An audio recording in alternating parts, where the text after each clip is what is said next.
Hi, welcome back to You're On Speaker. I am Kristen Campbell. I am the founder of 40 Sports Entertainment Group, located in South Florida, sunny South Florida. Glad that you can join us again and happy to have you. Once again, if this is your first time joining us, we are in the business of discussing the exciting and fun world of sports and entertainment, the business of sports and entertainment, and finding ways to create and protect your revenue stream in creative fashions. So today, we have a very a special guest, one of my really dear friends, and I'm so happy that she can join us. If you're not familiar with You're On Speaker and where that came from, essentially, if you're busy, and most of you are if you're listening to this, and you're having conversations about what's happening in the world, and in this case, we're talking about sports, you're not really speaking in a, I guess, expert tone, but fortunately, I know some experts. And one of them is with me today. Her name is Yolanda Cash Jackson. I'm so happy that you joined us today, so thank you for having me. I want to introduce you to her and what her background is, and I'm kind of reading from her bio on my phone. Yolanda Cash Jackson is an experienced government law attorney who has established a strong reputation in the community for her leadership, commitment to civic, charitable, and professional organizations. She concentrates her practice in the area of governmental relations and had developed a proficiency in state government funding and appropriations. Yolanda has been honored as a top lobbyist by the National Institute of Lobbying and Ethics. She has been considered Florida's 500 most influential business leaders more than once by Florida Trend magazine. And she has also received the Floridian of the Year. That's quite impressive by Florida Trend magazine, and also the Women Lawyers Division Outstanding Minority Partner, Majority Firm Award nominee by the National Bar Association. So, Yolanda, thank you so much for coming and joining us on You're On Speaker. Well, thank you for having me. So is this your first podcast that you've appeared on? Not my first podcast, but I haven't done one in a very long time. Okay, well, I'm glad that you've joined us. Like I said, I've kind of put you on the spot, and mainly because we've had conversations about sports, and sports has intersected for you both personally and professionally. If you kind of give me a background of why you love sports and how sports has impacted you in both ways. Well, I was an athlete, believe it or not, at one point. You were at Miami Edison, home of the Red Raiders, in the old building. That's now the new old building. If you know, you know. If you know, you know. But and I went to the University of Florida, where I met my husband, who was a Florida Gator, and played in the USFL for a bit, and decided to come back and get a degree, mainly at my insistence, but it was his journey that encouraged me to go to law school. I didn't go to law school until, I graduated law school about 10 years after I graduated from undergrad. So tell me your experience as you're dating in college, and you're dating We dated after college? Yes. Okay. I swore I didn't date jocks in undergrad. What changed your mind? He was so charming. He was a country boy, pretty much. Very simple. But and the fact that he wanted to graduate, unlike most of the schools now, and the University of Florida included, there's more of an emphasis on getting a degree. It was not the case back in the dark ages. It was just you were 21 5 years ago. I was 21 then. But so he really wanted to get a college degree. It was important for his family. No one in his family had graduated from college at that point.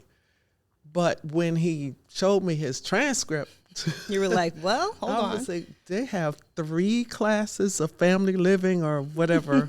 That the was equivalent of PE? PE, or I don't know what they did in that. But he was able to, well, what I told him was, you go to those people and you tell them that you want to graduate. And he did. And he did get assistance in registering for classes. He had never had to register for a class. He had never had to go to the bookstore. He had never had to fill out a financial aid paper. It was like be engaged in the educational process. You're right. He must have been really good in football. He was very good in football. What position did he play? Linebacker. Linebacker. All right. Yeah, so linebacker. And he went to Jacksonville. He played in Jacksonville, and came back. And we dated during the time that he was playing at the USFL. So the other thing that I learned was the adjustment that he had to make from pro football to being a normal, everyday, have to go to work. And I was a student, and we eventually got married. Second year law school, do not do that. Do not do that. As you're both kind of transitioning, right? Right. You are taking on this kind of, I don't want to say passion project, but obviously, like you said, it was 10 years later that you decided to go to law school, and you were inspired, right? And you said you were inspired by his experience. Yeah, he worked so hard trying to work and go to school, and he was a dad, which is very common, unfortunately, among young athletes, and a very active dad. So we experienced all that together. And from that, and then he became a high school football coach. And from that, it just went on and on. Ironically, my dad had been a high school football coach as well. So it runs deep. Yes. Right. Yes. And so football has, I'm imagining that it has a positive connotation overall as far as the opportunity that it provides, the camaraderie, the team, team aspect, and the discipline, and so on and so forth that you learn with being a part of a football team. How did that continue to inspire that law school trip, and what did you think you were going to do with your law degree once you finished? Well, I know what I was not going to do. Which was what? I did not want to do criminal. I did not want to do child support, any kind of family law. That was just not an interest of mine. I really was intrigued by business. I always was active in the community, even during the period of time that I was not in law school. So that in between time, I actually always have been interested in fashion and retail. I wanted to be a buyer. Really? But yes. Should have gone to Florida State. Not. That's one of the few things we don't agree on. No, but you're my favorite Gator. Listen, I was thinking. Well, anyway, no, I'm not. I'm not a Seminole fan, but I am a diehard Gator fan and have been for now 40 years. I was thinking, and they feel, and that feeling's mutual because yes. they just recently, you've been a commencement speaker. You have I've a scholarship named after yes, you. Yes, we have. Well, the scholarship is called the HBCU scholarship, where once again inspired by Fernando and my dad, because they both wanted opportunities for college, and finances other than sports would have been hard for their families to do. My dad being the oldest of 10, Wow. and going to Florida A&M, which is why I didn't go to Florida A&M. They were still there. Those same people were still there. But certainly deciding on what kind of law to practice, I wanted to do commercial litigation. Unfortunately, Fernando passed away, and as a I call myself a single stepmom because I was very much involved in raising my daughter.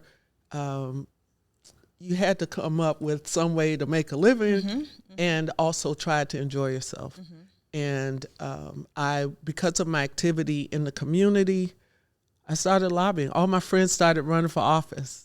And that's how I ended up in Tallahassee and being an advocate. And I celebrated 25 years this week as an advocate in Tallahassee. So you immediately went into private practice, or did you? You did? I did. Okay.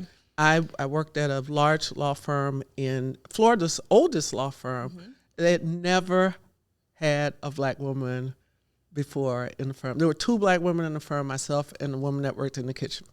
That was it. In the kitchen? Kitchen, yes. Wow. And what was that experience like, to say the least? I mean, I don't think much intimidates you, and I wouldn't expect it was intimidation, but how do you find allies in that particular setting? Well, having family is important. I think University of Florida trained you for a lot.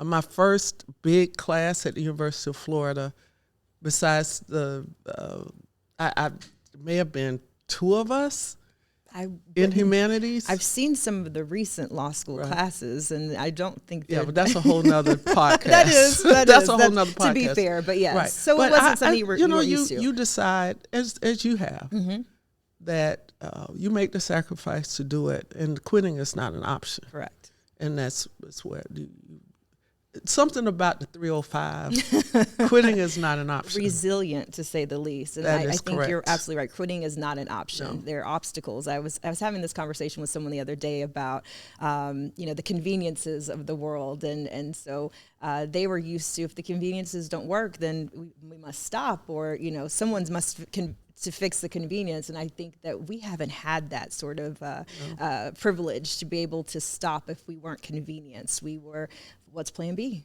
Right. Okay, if it's well, not plan and B. and during that time, there were a lot of firsts. I mentioned being the first Black woman to be hired at that firm.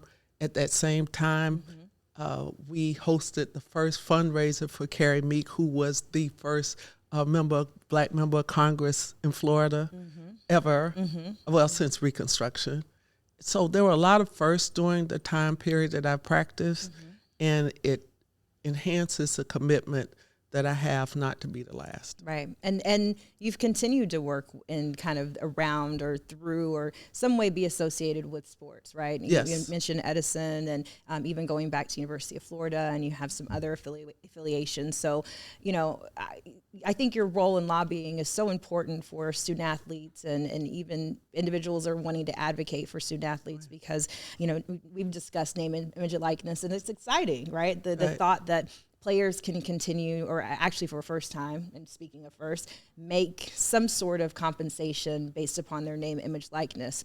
And you go to Tallahassee frequently as part of your duties and roles as a lobbyist for other individuals and other individuals in and outside of sports. But what do you see as far as name, image, likeness, with Florida being on the forefront of enacting state laws and revising them in all actuality? I think, what do you see as the landscape when you're in Tallahassee, or what kind of conversations do you hear that are positive and ones that you think there's some work to do? Well, I can tell you that this whole conversation, I remember, started when students wanted to transfer schools. So it started at high school, the High School Association, and there was some controversy whether or not you needed to wait a year before you could go from one school to the next. And the interest in athletics, particularly high school athletics, was pretty loud, and it has gone on from there. There's a very big concern, and we can't deny the concern that that those students, and I call them students, not just athletes, but students, get a fair shake. But I also remember where my husband came from, little town in Bluntstown, shotgun house, refrigerator on the front porch. But that year, his senior year, they won their second state title, and how that changed the trajectory, not only for him, but his family, for that community. So, even now, when I'm in Tallahassee, because it's very close, he's from Bluntstown. He was born in Weewahichka. That's like outside of Tallahassee. That was outside Tallahassee. But even then, I've gone back to his high school, and as they retired his jersey, all of those things are really, really important in the development of the whole student, the whole person, whether it be girls or girls. When I played volleyball, I didn't have much place. At basketball, there was not a whole lot of options for me, but that's not the case now. So I think the legislators that have decided to take this on are laser focused. Some of them right here in South Florida, laser focused on making sure that the process is protected. What may be lacking, and what I see the opportunity, is protecting the student and providing future for the student. So you mentioned Florida kind of had a transfer portal and for high school students, right? And we see the transfer portal being a huge factor in college athletics right now. But also the reason why there needed to be a transfer portal. You talked about your husband, having 2 state championships and that changing the trajectory of his career, probably set up the opportunity for him to go to Florida, correct? Correct. and that opportunity leading to so much more, right? And I think NIL, the intent overall is to not just compensate players, especially when there is an imbalance when it comes to money coming in and who it's benefiting and so on and so forth, because the totality of the circumstances, it's benefiting the school, right? It's benefiting every student that is attending that university. Right. But the singular part of it is that those student athletes, especially when it comes to men's sports, basketball and football, are funding or being able to generate income for universities. And so that economic piece is significant. But what I hear you saying, and I think is significant, is you're humanizing the reasons why, these young men and women are going to school, not just for the sport, but for the opportunity. For the opportunity. My husband didn't own a suit. I remember he had this horrible jacket with a belt in the back. It was horrible. And we Did it have bell bottoms? It wasn't. I don't know. I just remember it being horrible. And I grew up in the church, so I was like, "You don't have a suit?" But that was and going and getting fitted for a suit and an emotional thing for him to have, hard shoes. He used to call them the hard shoes. You had one pair, and that was the life that he was leaving to come to the University of Florida, where there was an abundance of everything. But they couldn't call home and say, his grandmother he had a mother. Mother, can you send me $100? No, I can't do that. No one should have to be humiliated like that, because they want to have kids. They want to have the same thing that everybody else has. And so NIL could provide the opportunity for those students to be able to enjoy their college life just like everybody else. Right. And I think that the state, just going over some of the highlights of the NIL bill that was passed, you have financial literacy is required and within a certain time frame, and it must be completed before you graduate. You have that, if you're under 18, which they have now since repealed, that your contract has to be reviewed. You have to be registered with the state if you're an agent in order to represent these student athletes in NIL type deals. But they've also lifted the restriction that payment can't come from the university directly. How do we focus back on the student athlete when it comes to not just receiving NIL money, but one of why we're doing what we're doing at 40 Sports is it's not just creating the revenue stream, but protecting it as well. How can you protect something that you're getting when you walk on campus, or possibly maybe before you get there? What can be done, although it's statutorily noted that yes, you have to have these financial literacy courses, but is that enough? It's not enough. I mean, we have the Voting Rights Act, and it's not enough. Yeah. It's not enough. What it's going to take, I'd love to see former athletes getting involved because they have life experiences. They can talk about some of the challenges they have and the things that they've learned, particularly those who have gone on to the pros, but not all. Some have had to make a transition. And I have seen college athletes, former pro athletes, go through that transition of depression, no more clapping of hands, no more suiting up. Not what do you do on a game day now when you're not in a uniform? Those coping mechanisms, families that have expectations that you're going to buy your mama a house, that may not be the case. I remember my husband used to cash his check. I was like, who does that? Which is, that was, some years ago, but still, how do you manage money? How do you make it last when you get a lump sum at one time? Is it necessary to go out and buy new things all the time? What is it like to invest your money based on your knowledge and not someone who might be taking advantage of you just because you don't know? Right. So those are the kind of things that are not in the statute that can be and should be provided by someone. Who that someone is, I think it's a great opportunity for former athletes. I think it's a great opportunity for the university to reach beyond what is statutory, to set up workshops that will carry those students through the time that they are playing. That's really, really important. And you were integral with your husband. I mean, again, you were having to make a living while Right. this was happening. Did you see a shift in his mindset when it came from, again, really a mindset that was, we're just trying to make it? You know, we're surviving, not yes. thriving. And when did you Yes. see that? Well, the time we're buying a house. Tell me about it. Tell me about it. So I think some of it is just background. You I know, think a lot of it is background, it's just right? background. They didn't believe in credit. I came from the city. My parents were both educators. And when we got ready to apply to get our mortgage, it was like, first of all, I don't owe anybody. I said, you have to get a mortgage. You know, he had never purchased a home before. You know, you have to get a mortgage.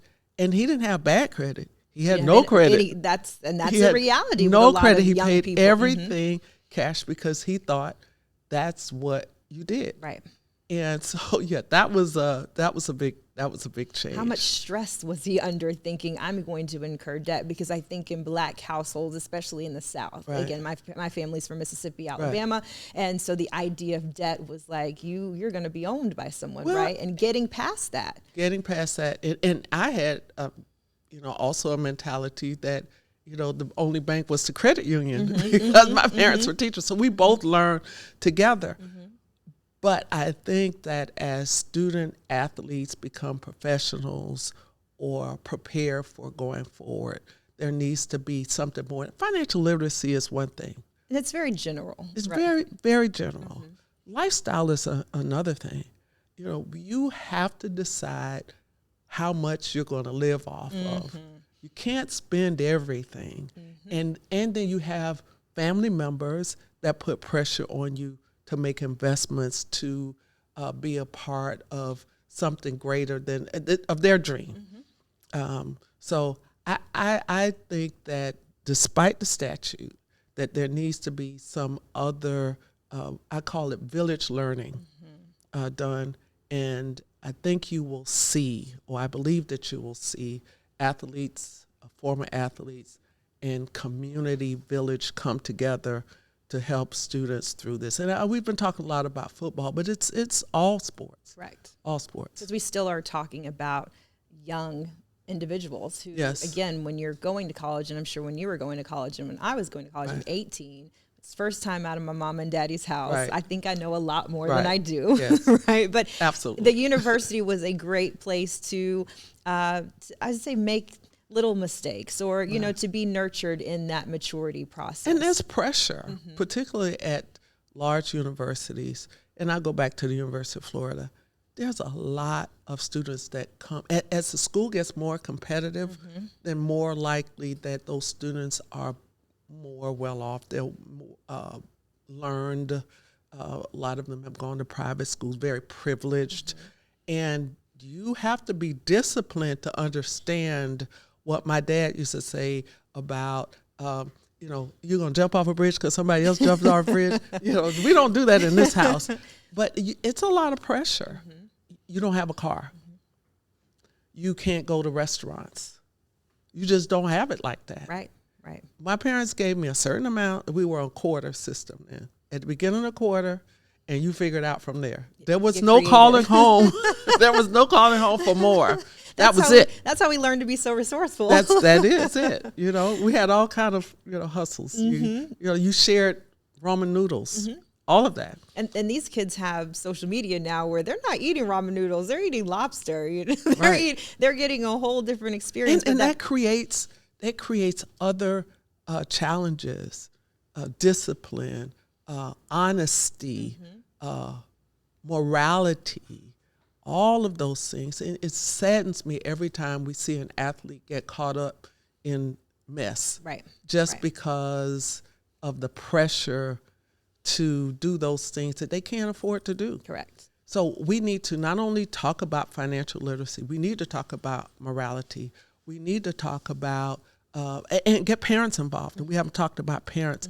None of that, what you shared, talks about the parents' right or the parents' input in this whole process. And how it's affecting them as well. And they need to learn as well. Mm-hmm. They need to learn as well. I think a lot, I've seen clients and I've had, colleagues that, and I have to explain to people that are outside of this industry, but I know that you know this as well, because you currently deal with, professional athletes or retired athletes that most of them are not going broke because they have these, outrageous spending habits, although some of them do, but a lot of it comes from within, the family structure. And I find that it's not because the family structure is, I want to drain or I want to create some financial hardship. But again, it's an entire process for that entire family. When you think that, mother and father or auntie or whoever it might be has been supporting this athlete since they were probably in middle school, and notice, you're getting better and better, and it's a celebratory thing. But then the reality of cost of living. I had a conversation with a client the other day, and it's like they were broke before, they can be broke after, in the sense that had I not made this money, what would you do? And we have the same problem with lawyers. I see it even with lawyers. I had an uncle, he's since passed, and he used to call me his big money niece. And I was like, what are you talking about, big money niece? But for example, championship game, and I've been involved in some collegiate associations, championship game, and there's an expectation that the whole family's coming. Who's going to pay for it? Correct. You have to pay for a hotel, you have to pay for transportation, per diem food, for per food. diem. They're doing room service, all of these things. But there's even a need for life skills, and we just cannot forget that everything can't be legislated.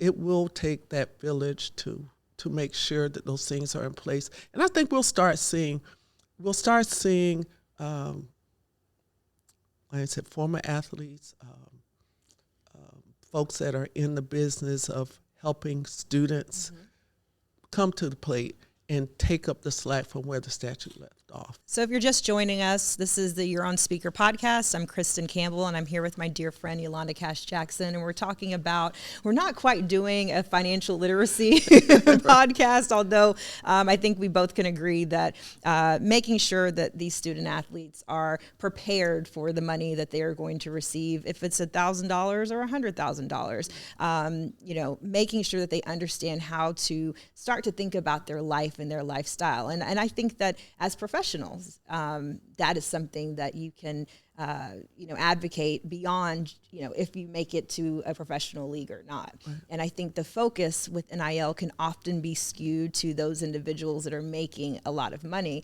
But we're really talking about 80 to 90% that are not. Like I think the NCAA always says, most of our student athletes are going into something other than professional sports. I'm paraphrasing, but they're going to go to real life, right? And you touched on how that transition can be very jarring for a lot of individuals, because again, they've had the spotlight on them. But, what would you advise, or what would you think are some ways to transition in this sort of, kind of Wild West, right? Everyone is kind of like, yes, we can make money. But how do we get people energized and engaged about, again, this is something that can really change your life.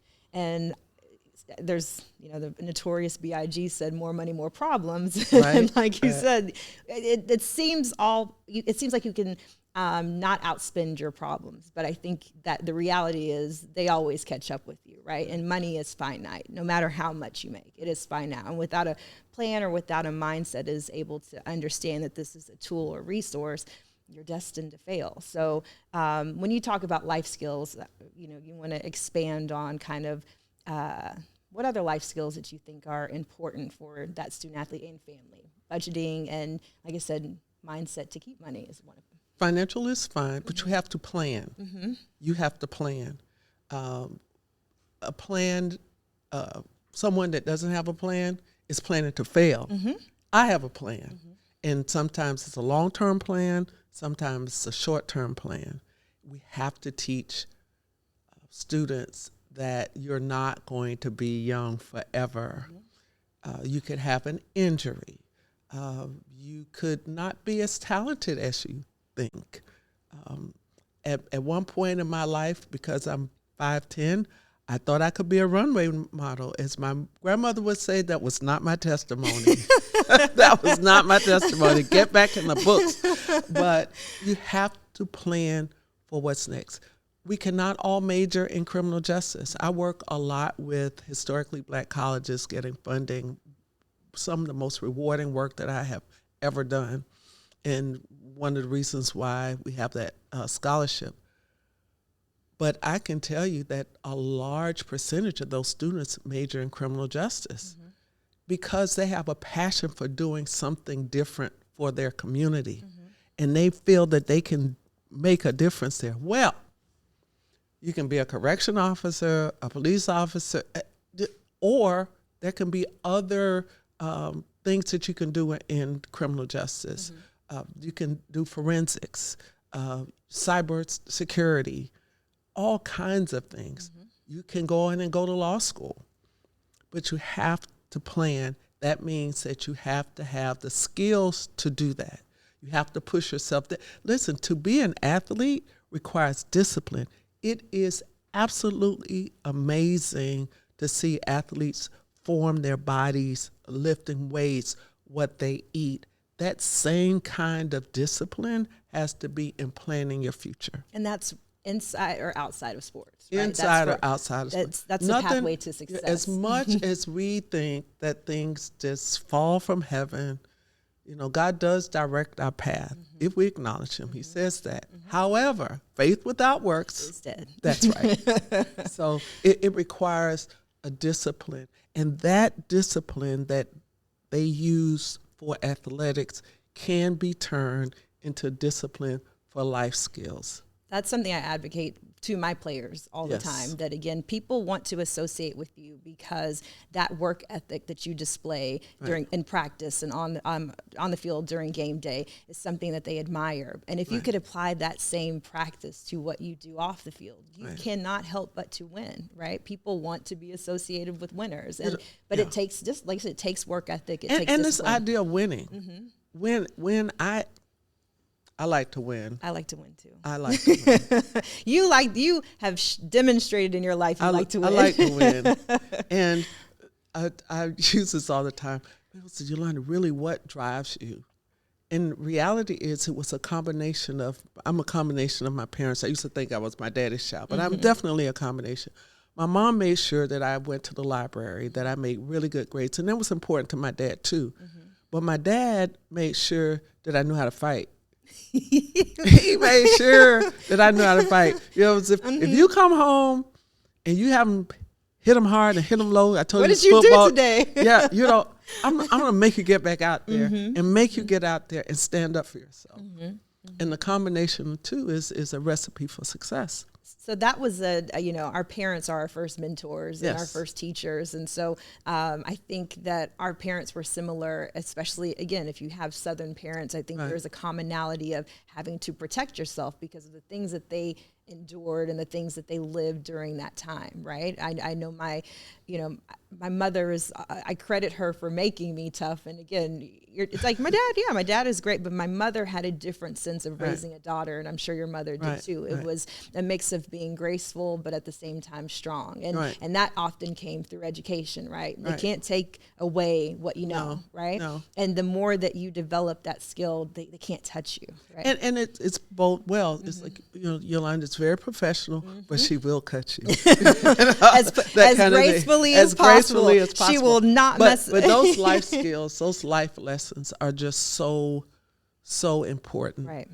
As we talk about NIL, because self-worth is something also. That's a big that one. We have. Self-worth is very, very important. How you show up.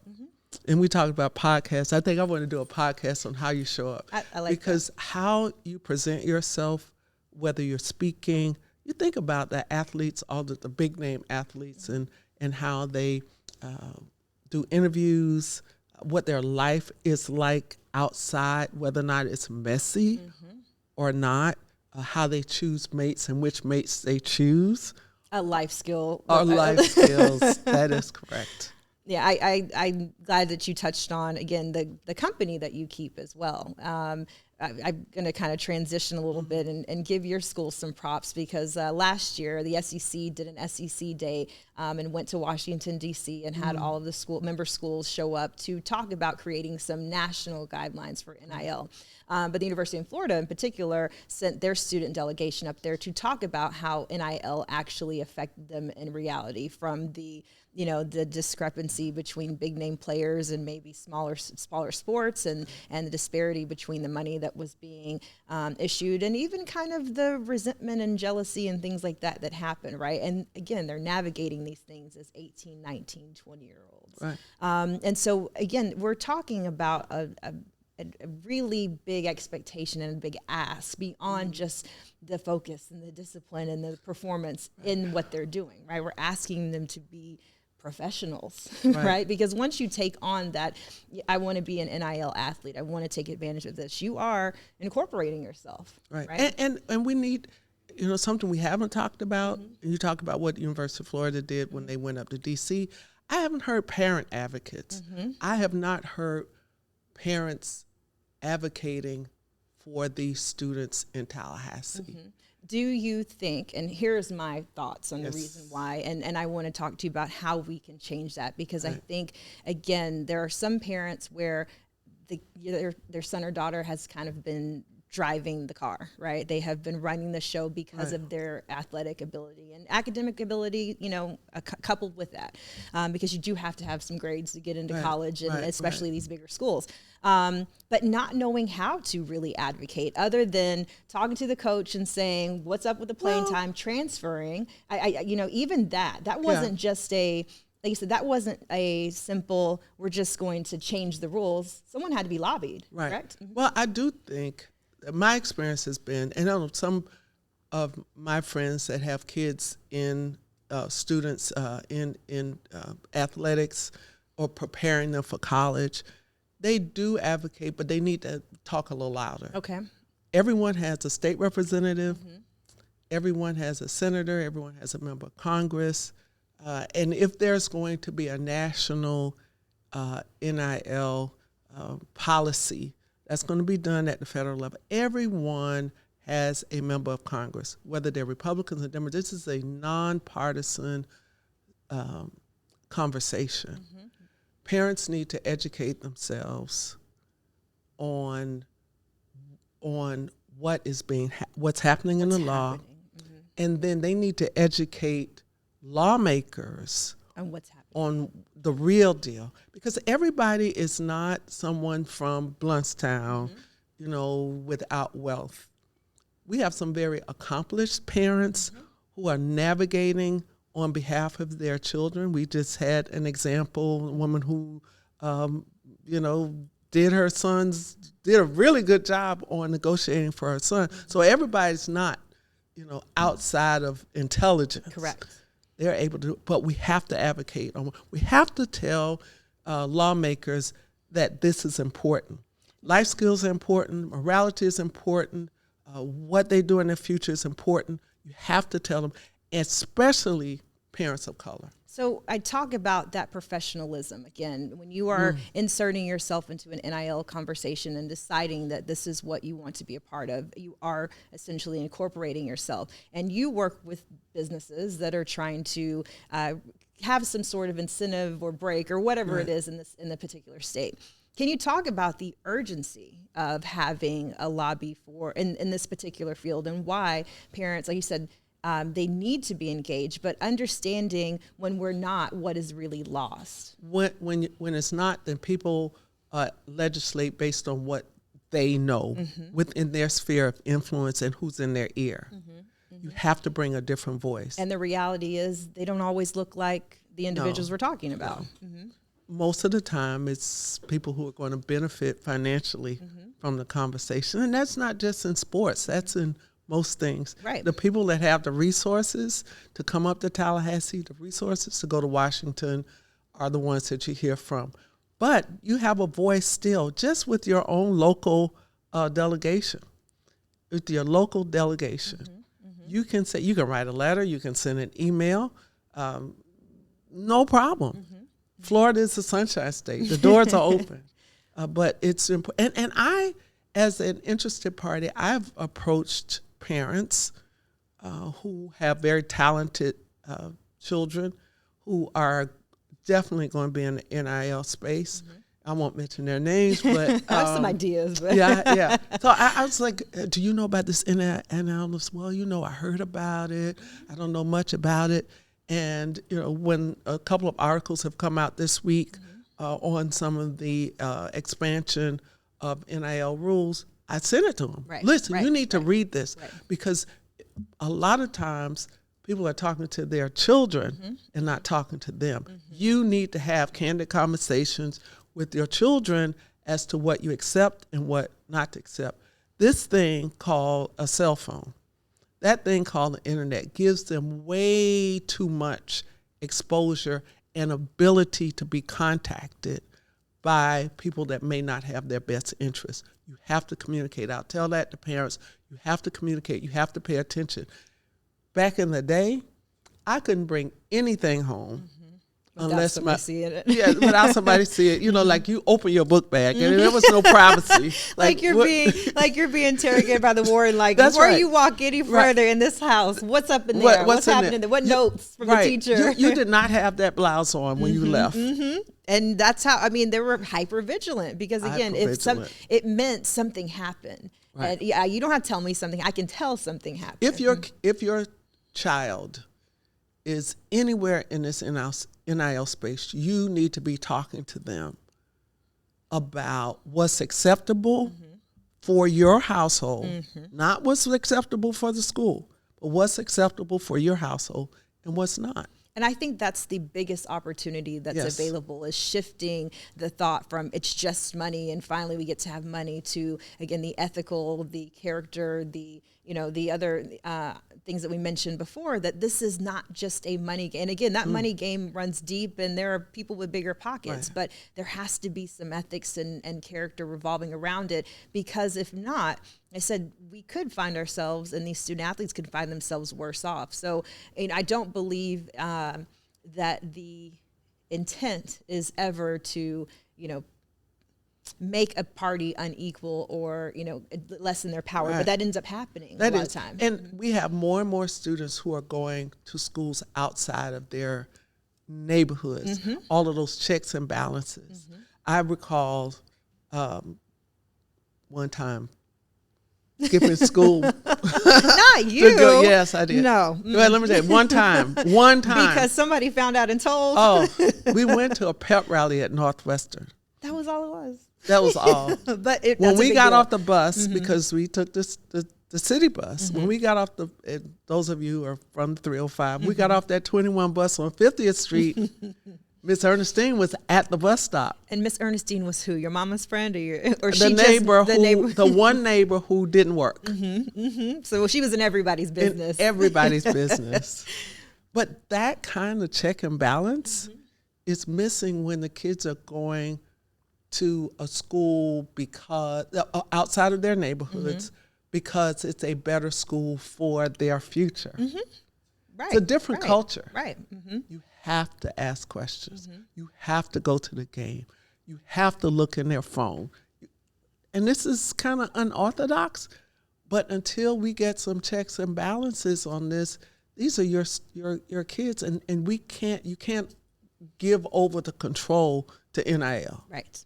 In my opinion. I agree. I think that being proactive about it and not assuming someone else is going to do it, right? Yes. That it has to be, it has to start on the pages of social media, Yes. I'm like, and the reality also is that we are spread out a little bit more, and we're not going to our neighborhoods are not filled with us and the Miss Ernestine and those things did matter, right? Because it did keep it kept everyone honest, right? But we've moved away, and we've kind of been diluted in our power when it comes to having that voice. But there is still social media. There is still ways to create. And I see pages of people discussing, their passion of sports. I was just reading something. FAMU's head coach just left, and that's so a lot of passion. There's a lot of passion behind what's going on with the next coach. Right. So people are advocating, but let me ask you, what are the steps? I think people might be thinking that lobbying is something for, just rich people, right? And I think clarifying that lobbying is advocating, and advocating is for anyone that passionately feels like this will not stand. And I think we can, as we see on these message boards and things, that the mistreatment of our kids will not stand, and student athletes will not stand. But there's no engagement because I don't know if people really understand how to access or how to create a lobby. Well, even if they're already sort of doing it. I look forward to the day that the parents of the athletes get together and form an association and use their collective powers, their collective contacts, because everybody has a contact with someone. My first real lobbying opportunity came when my boss went to see the chair of the county commission, and she said, isn't that where James and I, the daughters at your firm? Bring it the next time. That was an opportunity. We have those contacts. We go to church with people. We work with them. And so that kind of communication and ability to reach out to a legislator or a commissioner or a congressperson is closer than we think. But like-minded people getting together and going to Washington, it's really not rocket science. And if you don't have to go, you can still send an email. Everybody's on social media. They have their own social media pages. You can respond. It's actually a little bit easier. Yeah, it is easier. It doesn't cost anything to express your opinion, to share your interests. Otherwise, they only hear from the people that are in their ear. And those people tend to have a tendency to be the ones that are profiting off of the students. And looking at the political landscape, not just in Florida, but in the country as a whole. And there's been a lot of changes, and especially when it comes to diversity and inclusion, affirmative action, reproductive rights, things that affect our communities. And I again want to create a sense of urgency that, again, it takes an election cycle. It doesn't take long to dismantle things that had once benefited us or we got some windfall from to absolutely nothing. Right. And do you have that same sense of urgency, or do you think that there is an urgency because things are moving? We had a lot of activity during this last championship cycle without going into detail about it. And that kind of movement changes the landscape. I don't know if we'll ever get back to where we were before this cycle. There's a lot of changes. We still see we'll see the vestiges of that later. But things happen really fast. You've got sports betting that was just legalized. Sports betting that was legalized. The sports book in Florida. Yes. You've got, I was reading an article in the Business Journal that sports teams have lobbied the state more frequently last year than they had in the last 5 years. And generally it's, improvements in stadiums and things like that. But they're understanding their landscape is changing from a corporate level and how to continue to engage fans. You've got the team in Washington that has decided to move over to Virginia. How about when we had to get rid of the Washington Redskins? Right. That was a political movement that was sparked by people using their voices. Right. You are right. It is going to happen, and it will happen fast. That's the nature of what we're in. Things are not the same as they were. And sometimes history has a way of repeating itself. Yes. I'm wearing platforms for the third time in my life. Who would have thought, right? Who would have thought? I thought I got rid of those. But we need to pay attention. Students grow up and get out of the house very fast. And look at the changes at public universities just in the state of Florida, That's a whole nother. Right. But there are effects, right? It's not just sports, right? And you need to know what the law is. So it's not just also advocating by giving out. You have to stay on top of what's going on with your student athlete. Yeah, I think that, again, this is a very, very critical time because NIL as a whole has really is really just since 2020, I would say, right? Yes. We're about 3 years in, but it has been a fight that has gone on since 90 or started really in 97. So let me say this while you have to stay engaged. When I started lobbying telecom, it was called telecom back then. And was that just phones, or had we started wireless or anything like that? There was a debate between cable.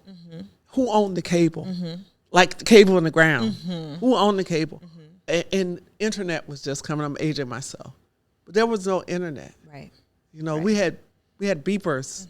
There was no Google. There was no. I remember when you had to turn your phone off, right? Right. Or else you're going to be roaming, and that bill is going to be really high. That's right. You think about what the cost of phone, but that was just, not too long ago. Right. Not too long ago. And legislation has not kept up with technology. And I imagine that in the NIL space, legislation may not keep up with some of the challenges we have. Right. And that's why you have to stay engaged. Right. That's exactly why because you're going to be, you being a parent or you being a village, you're going to be the ones to sound the alarm. But if you aren't paying attention, things will go on and there will be unintended consequences. You're absolutely right. I mean, we are just talking about, like I said, a uniform statute, right? We're not talking about employment issues. We're not talking about which would lead to taxation issues. We're not talking about don't even talk about taxes. There are tremendous tax implications to whatever you get. Correct. Cash App. Do you monitor your kids' Cash App? Right. Venmo. Zelle. Because they all have them. Correct. What's coming and the tax implications of that. Right. You've got intellectual property that we haven't discussed. Do you know what you're protecting? I saw a shirt from a player at a university, and he had utilized the marks of the university, which I guess, again, he got permission and it's fine, but I don't know if it was something maybe he did or maybe he didn't, right? And so does that become, you're putting yourself in, knowing how to exploit images and intellectual property that's not yours, right? Because, AI. What's going on with the AI? That is a big. You could be in one place and then they put you somewhere else. Use your likeness there. We haven't legislated that yet. And we just got off of the writer's strike in Hollywood where that was one of the main, contentions. Like, what are we going to do about that? And the reason why is because previous to that, no one had discussed streaming. Right. And streaming ended up taking the bulk of the pie, and everyone else is going, there's no money here, right? Or if you're a parent today, you probably say to your student athlete, what's streaming? Right. You don't even know what's out there. Have to have conversations. Correct. And which, again, having conversations with the actual stakeholders, right? Yes. Because the stakeholders have traditionally been people that are making decisions for people that are actually living it, right? That's right. And so saying, well, no, we can change that, and empowering parents and youth to want to change this, which I believe they do, right? And listen, we have a history of empowering parents. I've spent the last 3 sessions, I think it's been 3 sessions, talking about increased parental rights. What indoctrination? What are you teaching my child? I don't want my child to know this, or I don't want my child to know that. But I've not heard that conversation with NIL. Interesting. At all. So that immediately kind of gives me chills, right? To think that, again, and I think you kind of alluded to it before, we cannot just rely on the structures, the institutions that were typically the vehicles to get information, to learn information, disseminate information. We have to be proactive. That's right. Right. That's really the big thing at the end of the day, because there is, like I said, there is a dismantling of institutions, and there's a dismantling of information, because it's like, well, it's right here, but there's a lot of disinformation that happens there too. And overall, there's just a lot of information to have to sift through, but you know what you know. You understand what makes sense and what doesn't make sense. Right. And I want to empower anyone watching, anyone that has, a student athlete, has a player that they care about, to be engaged, be involved. And like you said, call your local congressman. You call your and listen, you don't even have to call anybody. You can email. You can email. They're all on social media. I was just on Instagram this morning. I'm so proud of you. Shout out to the Deltas for Founders Day. Happy Founders Day to Thank you. in my pink. It's okay. Light we red. love you. We love red you. First. It's energetic. But anyway, it does not take much to communicate with those people that are decision makers, especially in Florida. We do a pretty good job at that. And they are elected, so they owe you, and they want to hear from you, right? They represent the people. They represent the people, so we can hold them accountable to representing their interests. So thank you so much. This has been a very, we could have talked some more about some other things that are happening politically, and I think I want to have you back on to do that. But thank you so much for coming, and you have been a wealth of knowledge as usual. So thank you so much. And if you enjoyed today's podcast, make sure that you like and subscribe, put your comments down so we can continue this conversation. And I hope that you enjoyed it. And until next time, you're on speaker. Have a good one. Bye-bye.